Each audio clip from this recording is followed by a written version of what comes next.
Okay, so this book review is on 12 Million Black Voices, text by Richard Wright, and it's basically it gives you an insight, and it's basically the voices of the enslaved ancestors during the, I wouldn't say it wasn't too far gone, 1915 start, and it basically in the beginning of the book it talks about, it's like timeline. At first, what were going on the plantations, and how the slave masters would treat them, how the slave masters would treat the men and the women, and how they would degrade the woman, and how they would bash and sexualize her, rape, the children, the mothers, and so on and so forth, and how they would separate, try to separate the black people, house and field, because the light skins was in the house, and then the dark skin was in the field, and that's how that light versus dark situation, and even it traveled down to today's generation, because people still talk about that, and they feel as if they're superior because they're light skinned, because they were closer to the white people.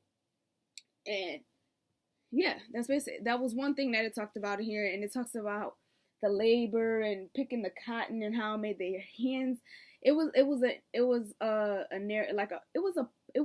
poetic type. It was like poetry, like for real, and it broke down like how their hands would look, the clothes they had on, and the houses that they lived in, and how they would burn down, and they would just watch it while it burned down. And yeah, it was crazy. They literally lived in shacks. They literally lived in wooden boxes that had, like cracks in it, and all the rain. Like during the winter, it was terrible because it was cold, and it was like they would try to light fires and even burn the houses so they could, But what else they explain in here? And then they went from, see right here, they had like titles in front of, like it was like 4 chapters. This one was Our Strange Birth, and it was talking about, like I said, during enslaved times. And then it and then it goes into, they was talking about the black waiter, the black sharecropper, and the different jobs they had, the maid, and how they would have the low-end jobs, and so on and so forth. And it says right here, but as we blacks continue to multiply and spread, the Lord of the lands, and they had the bosses of the buildings and the Lord of the lands. The bosses of the buildings was in the city, but this is like before they decided to move to the north, began to multiply and spread. The lords of the land sought to distribute us on the plantation so that our population would never exceed that of the whites, or grow so great in any one area as to constitute an insurrectionary danger. Of course, they were afraid. They would feel like the black people would plan plan things to try to overrule or to attack the white people, and to, basically rebel against them. A lot of them did start to rebel, but they did that so they wouldn't rebel. I said, it was all these things and not the strength of more ideas alone that lessened the grip of the Lord of the lands upon us. It says right here, we were freed because of the gnawing of some obscure sense of guilt, because of a clouded premonition of impending disaster, because of a soil becoming rapidly impoverished, because of the hunger for fresh land, because of the new logic of life that came in the waking of clanking machines, the city, when they went to New York City. And it was basically, wait, was this the book where it was talking about incarceration? I think this was incarceration. And it would talk about how they will make their own language. I think they would take the language that from the African tribes and like break it up so they wouldn't notice that they were using that language, and they would use that to communicate with each other. So basically, and then they would talk about, massa, and so on and so forth. And lynching, they had poem songs about them, of course. I'm trying to go to the next page, take it forever. I already talked about that. Kitchenettes they were talking about. Wait, how the heck did I get all the way over here? They were talking about kitchenettes, but it seemed like, okay, never mind. This was still in the South. Okay. Church, how, that was their only sense of hope. The Bible and the stuff that they were talking about in the Bible, how they would have to wait for the deliverance and freedom, and how they need to just, hold off and, praise him and so on and so forth. And yeah, how that made them happy. And that was like probably the only time in their day where they were basically, they felt free, was when they were at church. And it shows, the pastor and so on and so forth, the fields. And they would talk about how they would transfer the slaves from plantation to plantation. Like, sometimes I think they would go to the west, or they would go to different, like, cities in the south, not cities, but states in the south, and, chuck corn and cotton and so on and so forth. And they did it a lot because cotton became, very, then. And yeah, like corn, and it had different types of different foods. I don't remember the foods. I haven't read this in a minute. I made a book report on this one, but I lost it, so I had to make another one. And they would sleep in the wooden barracks when they would like travel. Yeah, and they had to do that and hardly get paid. But they started talking about the death on the city pavements when they moved to the cities, because they got tired of the lord of the lands, and the bosses of the building would basically lie. They were like, they said political gangsters or something like that, and how they would lie and be like, oh, we do more for this for you. We'll give you more than this if you come and work for us. Of course they're gonna lie. We'll give you more than this if you work for us. We'll have y'all work in these positions and yada yada. And they would have that, and then the white people would get mad because the black people did it better. But that's how it is. But anyway, it was talking about how low the jobs would pay, and how the black men would leave the homes because they wanted to escape, their blackness, and they would go to like white women and women of different races because they wanted to escape that blackness. They wanted to escape that suffering. They wanted to escape that pain and stuff like that.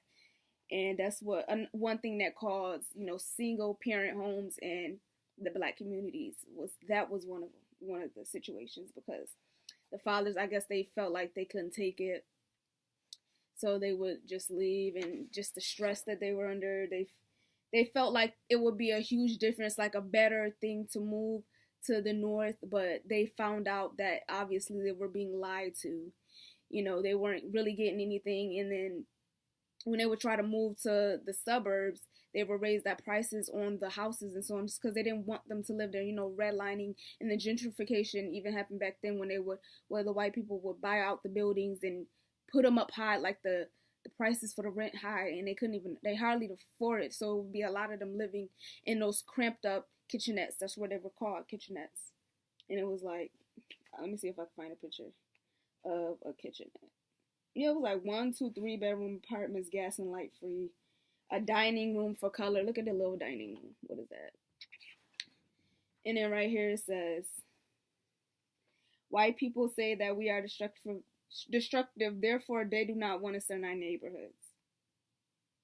They say our presence in their neighborhoods lower the value of their property.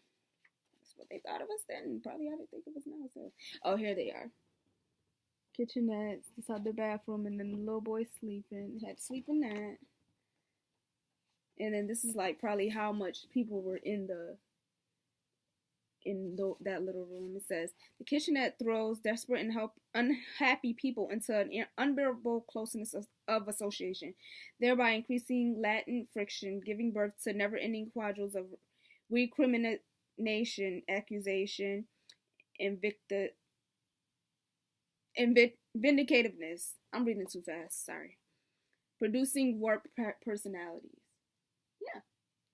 When you live in that environment, of course you're gonna have certain feelings. You're gonna have your behavior is gonna be, more destructive and so on and so forth when you're living in situations like that. I think it also talked about how I don't know if it was this book or The Miseducation of the Negro, but I'm pretty sure I read this in this too, about how prison started and so on and so forth.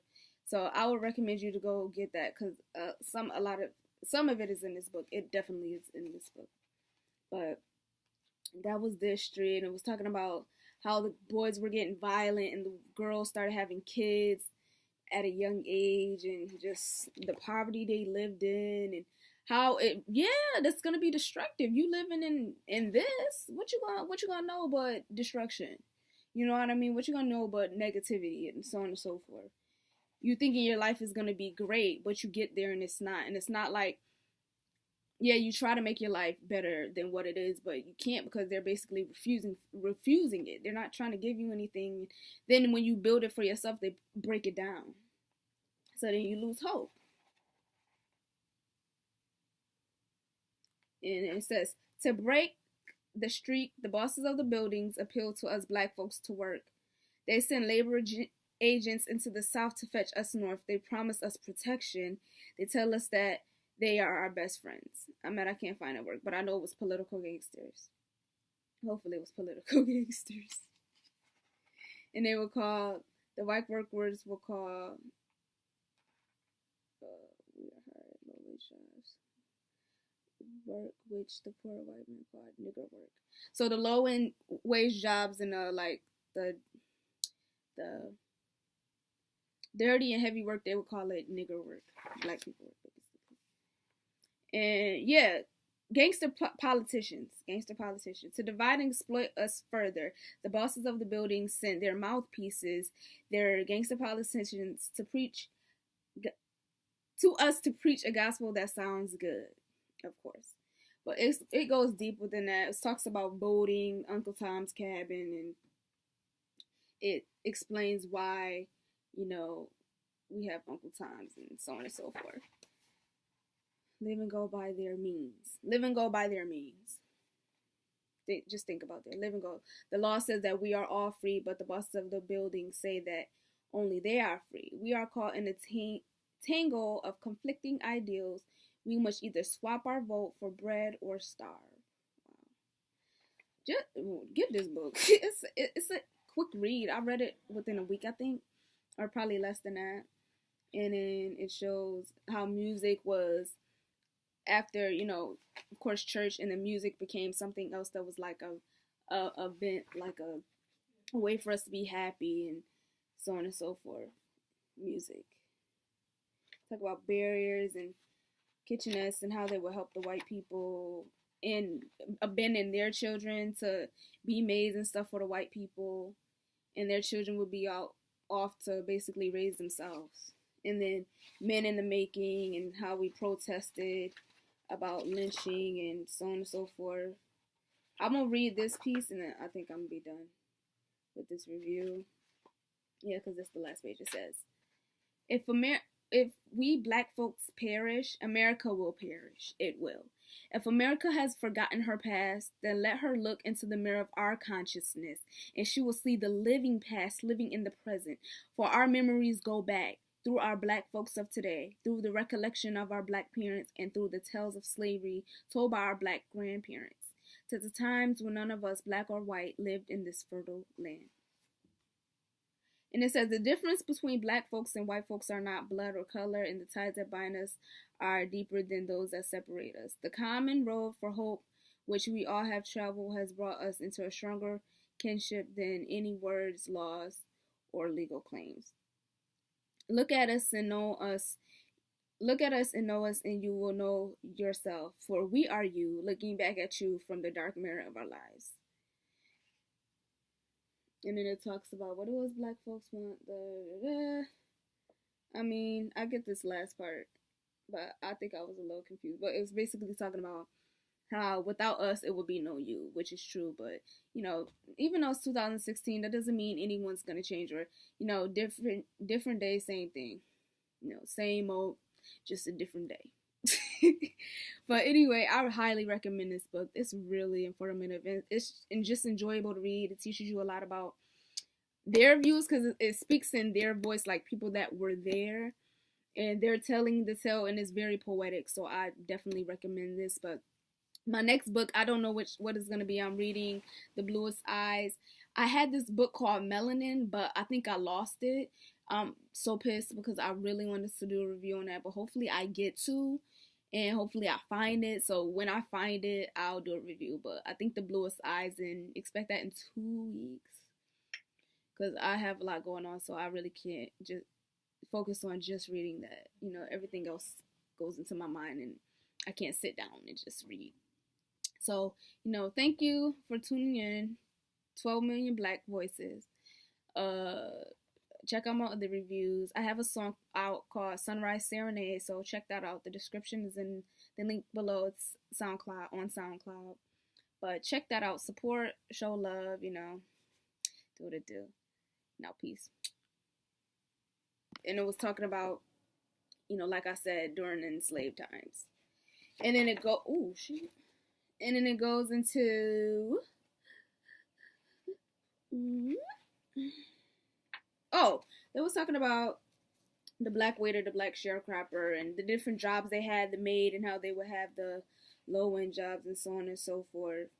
And it says right here, but as we blacks continue to multiply and spread, the Lord of the lands, and they had the bosses of the buildings and the Lord of the lands. The bosses of the buildings was in the city, but this is like, yeah, it was crazy. They had, like, they literally lived in shacks. They literally lived in wooden boxes that had, you know, like cracks in it, and all the rain, like during the winter, it was terrible because it was cold, and it was like they would try to light fires and even burn the houses so they could, you know.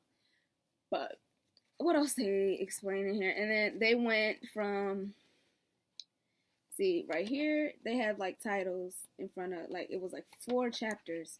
This one was Our Strange Birth, on the plantations, and how the slave masters would treat them, how the slave masters would treat the men and the women, and how they would degrade the woman, and how they would bash and sexualize her, rape, you know, the children, the mothers, and so on and so forth, and how they would separate, you know, try to separate the black people, you know, house and field, you know, because the light skins was in the house and then the dark skin was in the field, and that's how that light versus dark situation, and even it traveled down to today's generation, you know, because people still talk about that, and they feel as if they're superior because they're light skinned, because they were closer to the white people. And yeah, that's basically, that was one thing that it talked about here. And it talks about the labor and picking the cotton and how it made their hands. It was a poetic type. It was like poetry, like for real. And it broke down like how their hands would look, the clothes they had on, and the houses that they lived in, and how they would burn down, and they would just watch it while it burned down. And okay, so this book review is on 12 Million Black Voices, text by Richard Wright, and it's basically, it gives you an insight, and it's basically the voices of the enslaved ancestors during the, I wouldn't say it wasn't too far gone, 1915 start. And it basically, in the beginning of the book, it talks about, it's like timeline. At first, what was going on,